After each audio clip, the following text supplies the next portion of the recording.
Hello everyone, welcome to Sprint UPSC.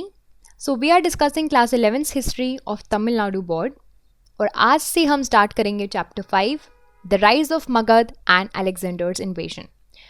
सो चलिए start करते हैं and first of all let's look towards the content of this entire chapter. So यहाँ पर हम major 4 kingdoms के बारे में पहले पढ़ेंगे, वात्स्य, अवंती, कौशल, मगध. फिर उसके बाद आपको हम जो है डिस्कस करेंगे बिंबिसारा, अजातशत्रु, साइसुंगा डायनेस्टी, फिर उसके बाद नंदास, फिर पर्शियन एंड ग्रीक इन्वेजन्स क्या हुए हैं वो डिस्कस करेंगे. वेरी फेमस अलेक्जेंडर्स इन्वेजन जो कि आपके चैप्टर का टाइटल ही है, उसके बारे में डिटेल में डिस्कस करेंगे कि what are the causes of invasion, battle of Hydaspes, फिर उसके बाद इफेक्ट्स क्या हुए अलेक्जेंडर के इन्वेजन के, वो सब हम इस चैप्टर में डिस्कस करने वाले हैं.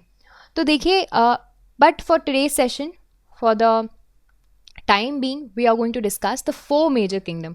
सो देखिए, आपने 16 महाजनपदास के बारे में जाना समझा होगा या फिर सुना होगा, कभी ना कभी तो पढ़ा ही होगा. तो उनसे भी 4 मेजर थे. ठीक है, पहले तो हम इनिशियली स्टार्ट तो 16 से ही करेंगे, लेकिन 4 के बारे में डिस्कस करने वाले हैं, वात्स्य, अवंती एंड कौशाला एंड मगध. सो देखिए, 6th सेंचुरी BC की बात करें, in the beginning of that north India में बहुत सारे इंडिपेंडेंट किंगडम थे. ठीक है, क्या थे? बहुत सारे इंडिपेंडेंट. एंड ये बहुत ही अच्छी बात है और बहुत ही सोचने वाली बात है कि उस वक्त पे 2 तरह के किंगडम्स आपको उस वक्त पे वहां पे मिलते थे. एक तो मोनार्कियल किंगडम, ठीक है, एक तो मोनार्कियल टाइप के किंगडम मिलते थे जहां पे आपको किंग वगैरह मिलेंगे. फिर उसके बाद दूसरे तरह के थे रिपब्लिक्स.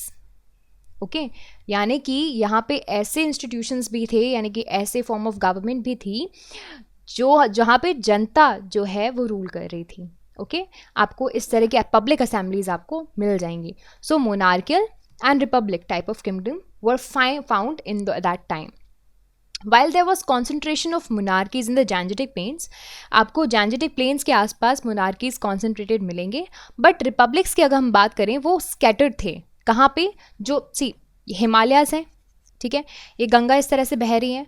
सो यहाँ पे मेजर Gangetic Plains के आसपास तो आपको मेजर मोनार्कीज मिलेंगे, और ये हिमालयाज के फुट हिल के आसपास बहुत ही स्कैटर्ड वे में आपको क्या मिलेगा? नॉर्थ वेस्टर्न इंडिया में आपको मिलेंगे रिपब्लिक्स. ओके, कुछ रिपब्लिक्स बड़ी फेमस हैं जो आपको, जैसे कि साक्याज, लचावीज एंड मल्लाज, ये क्या एक ट्राइब बस है और उन्होंने अपना रिपब्लिक बना दिया. तो उस तरह के भी छोटे छोटे रिपब्लिक्स मिलेंगे.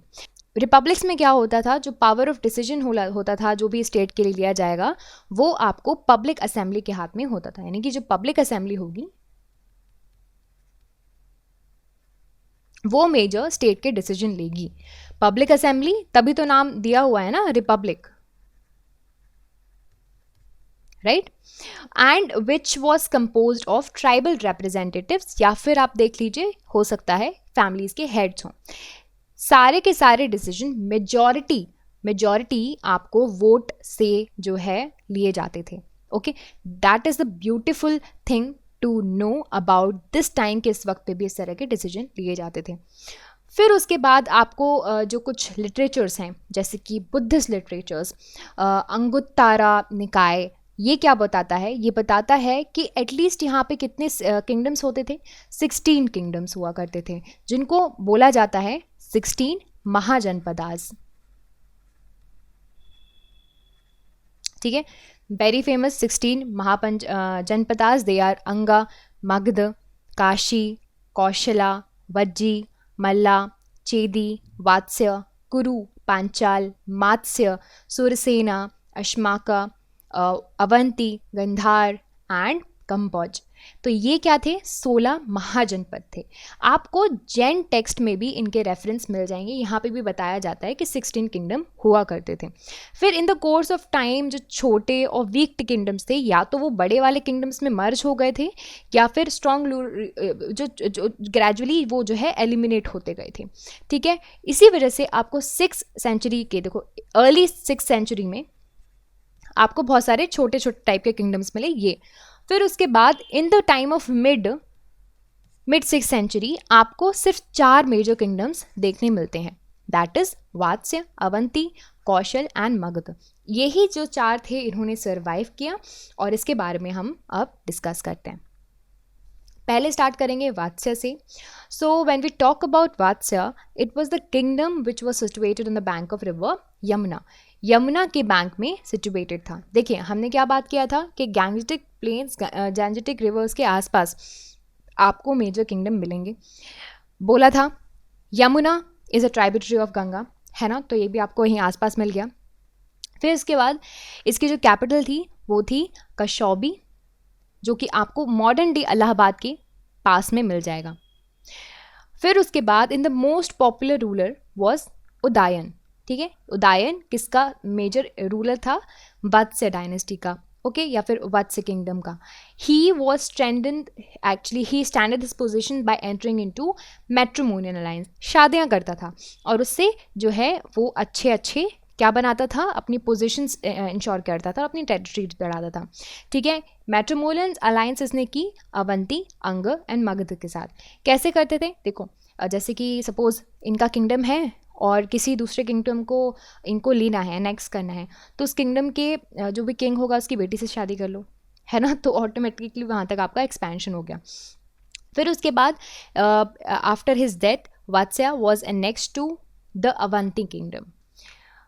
Now talking about Avanti, capital Avanti की है उज्जैन। मॉडर्न डे आपको उज्जैन जो मध्य प्रदेश में देखने मिलेगा उसके आसपास ही। ठीक है, and most of the important ruler of the kingdom was Pradyota. ये इंपॉर्टेंट रूलर था, बहुत ही पावरफुल बना ये भी बाय मैरिंग बासावदत्ता, है ना। She was the daughter of Udayan. अभी जो हमने उदयन की बात की तो उनकी ये डॉटर थी। फिर उसके बाद इम्पॉर्टेंट बात ये है कि ही एक्चुअली पैटर्नाइज बुद्धिज़्म।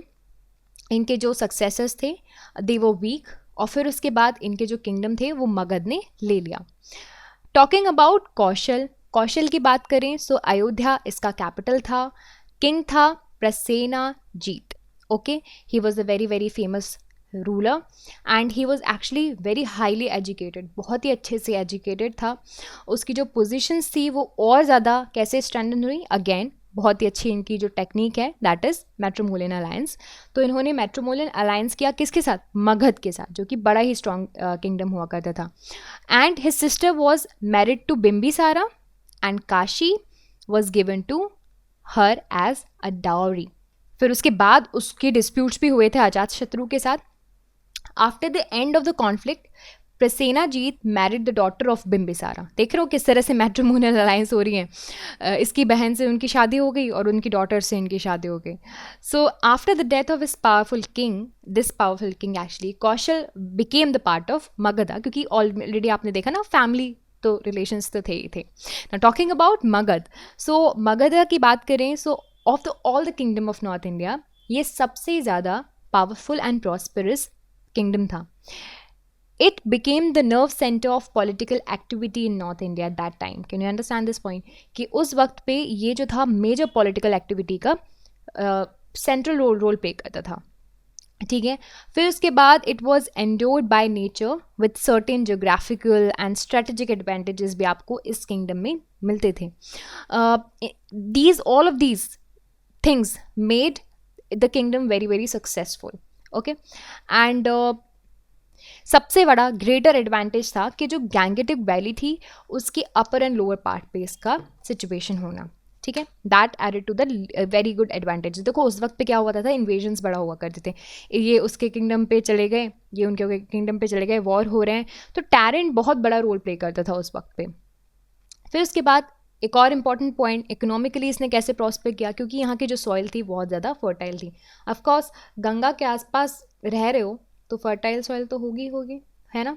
फिर उसके बाद यहाँ पे आयरन ओर्स भी हुआ करते थे हिली एरिया में, राजगीर में कॉपर आयरन डिपॉजिट्स आपको गया के आसपास मिल जाएंगे, जिसकी वजह से आपको बहुत अच्छे नेचुरल एसेट्स भी मिलते थे।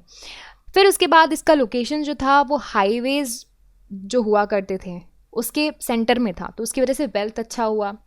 फिर उन्होंने राजगृह को कैपिटल बना दिया। During the reign of Bimbisara and Ajatashatru the prosperity of Magadha was reach to its zenith. ठीक है, इन दोनों के टाइम पे काफ़ी अच्छी जो है प्रॉस्पेरिटी हो चुकी थी मगध रीजन की।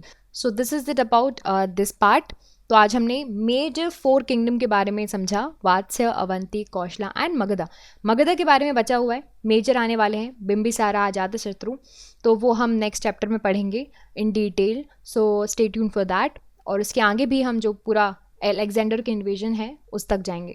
So this is it for this entire chapter. I hope you like this video, and if you did, you can subscribe to the YouTube channel for more videos and updates, and also you can download the Sprint UPSC app to practice book chapter and topic wise. Remember candidates, just reading books and watching videos are not going to help you out unless you practice thoroughly. So identify your mistakes and work to improve your performance, and Sprint UPSC is the perfect app to do all of this. अगर आपको ये video पसंद आया हो तो हमारे YouTube channel को subscribe कीजिए और वीडियोज़ एंड अपडेट्स के लिए। साथ ही साथ डाउनलोड कीजिए स्प्रिंट यूपीएससी ऐप। यहाँ पर आप अपनी बुक चैप्टर और टॉपिक वाइज प्रैक्टिस कर सकते हैं। देखिए, सिर्फ बुक पढ़ने से और वीडियोज़ देखने से मदद नहीं मिलेगी जब तक आप अच्छे से प्रैक्टिस नहीं करोगे। तो अपनी मिस्टेक्स को जानिए एंड परफॉर्मेंस को इम्प्रूव कीजिए, और स्प्रिंट यूपीएससी इसके लिए परफेक्ट ऐप है। I will see you in the next video. Thank you so much.